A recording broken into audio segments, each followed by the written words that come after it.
Double murder કેસમાં એક મોટો ખુલાસો થયો। અમદાવાદના પૂર્વ વિસ્તારમાં હોસ્પિટલની અંદર ઓપરેશન થિયેટરમાં 30 વર્ષીય મહિલાની લાશ મળી છે। હાલમાં જે યુવતીની લાશ મળી આવતા જ સ્થાનિક પોલીસ સ્ટેશન સ્ટાફ હોસ્પિટલ પર પહોંચી હતી। આ સમગ્ર જે ઘટના છે તેનો ભાંડો ફૂટ્યો છે।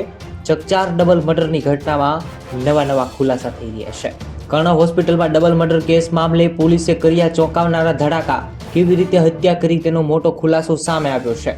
અમદાવાદની હોસ્પિટલમાં થયેલા ડબલ મર્ડર કેસનો મામલો એસીપી મિલાપ પટેલે પત્રકાર પરિષદમાં આપી માહિતી। અમદાવાદ કર્ણ હોસ્પિટલ મામલે પોલીસે પત્રકાર પરિષદ યોજી હતી।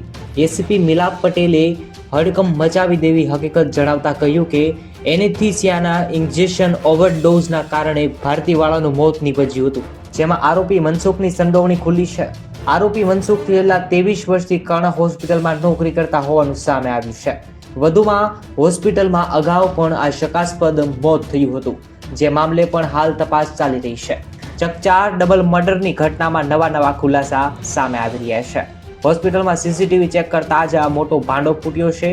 તેમાં લોકો દેખાયા અને આરોપી મનસુખે ભારતીવાળાને ઓપરેશન કરવા માટેનું જે ઇન્જેક્શન છે તે આપ્યું હતું, જેમાં ઓવરડોઝને કારણે ભારતીવાળાનું મોત થયું। બીજી બાજુ આ ઘટનામાં યુવતી માતા જોઈ જતા મનસુખને પોતાનો ભાંડો ફૂટે તેવો ડર લાગ્યો, જેને લઈ અને પોતાનો કાંડ છુપાવવા મનસુખે માતા ચંપાબેનને પણ ઇન્જેક્શન આપી મોતને ઘાટ ઉતારી દીધી। આવી રીતે જે અમદાવાદમાંથી ડબલ મર્ડર કેસનો ખુલાસો પોલીસે અત્યારે ઝડપી પાડ્યા છે લોકોને। આવી રીતે અમદાવાદમાં ડબલ મર્ડર કેસ સામે આવ્યો છે। આ ઘટના વિશે તમારે શું કહેવું છે? બબ્બે લોકોનો જીવ લીધો છે, તેના વિશે તમારે શું કહેવું છે? કોમેન્ટ કરો, જેમ બને તેમ વિડીયો શેર કરો।